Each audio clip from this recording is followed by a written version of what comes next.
বন্ধুরা, আজ লখনৌতে পাঞ্জাবের সাথে লখনৌয়ের ম্যাচ রয়েছে। আর লখনৌয়ের মাঠে পিচ সব সময়ই শুকনো থাকে, যার ফলে স্পিন বোলাররা ভালো সাহায্য পায় আর উইকেটও ঝোলা ভরে ভরে নেয়। আর যেই টিমই এই মাঠে পরে ব্যাট ধরে সেই টিমের জন্য পরে ব্যাট ধরে রান চেস করা অনেক মুশকিল হয়ে যায়। তবে ওপেনিং ব্যাটসম্যানরা শুরুর দিকে এই পিচে ভালোই সাহায্য পাবে।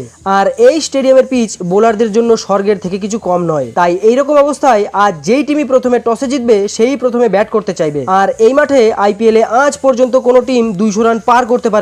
এইরকম অবস্থায় দুই টিমই আজ নিজের ম্যাচ জিততে চাইবে, কারণ দুই টিমই তাদের আগের ম্যাচ হেরেছে। তবে পাঞ্জাব আজ তাদের আগের দিনের প্লেইং 11 নিয়েই মাঠে খেলতে নামবে। তার সাথে সাথে লখনৌ টিমও আগের দিনের প্লেইং 11 নিয়েই খেলবে। এখন চলুন বন্ধুরা, দুই টিমের হেড টু হেড রেকর্ডও দেখে নেওয়া যাক। আইপিএল এর ইতিহাসে এই দুই টিম এখনো পর্যন্ত মোট 3 বার মুখোমুখি হয়েছে, যার মধ্যে লখনৌ সুপার জায়ান্টস 2 বার ম্যাচ জিতেছে এবং পাঞ্জাব 1 বার ম্যাচ জিতেছে। তবে দুই টিমের প্লেয়ারদের দেখে মনে হচ্ছে যে আজ লখনৌয়ের পাল্লা বেশি ভারী রয়েছে, তাই লখনৌ টিমের জেতার চান্সও বেশি রয়েছে। তবে আপনাদের কি মনে হয় বন্ধুরা, কে জিতবে আজকের ম্যাচ? নিচে কমেন্ট করে অবশ্যই জানাবেন। স্পোর্টস জগতের সব রকম ছোট বড় নিউজ পাওয়ার জন্য আমাদের চ্যানেলটিকে সাবস্ক্রাইব করুন এবং পাশে থাকা বেল আইকনটি দাবাতে একদম ভুলবেন না। এই চ্যানেলে স্পোর্টস জগতের সমস্ত রকম খবর পাবেন সবার আগে।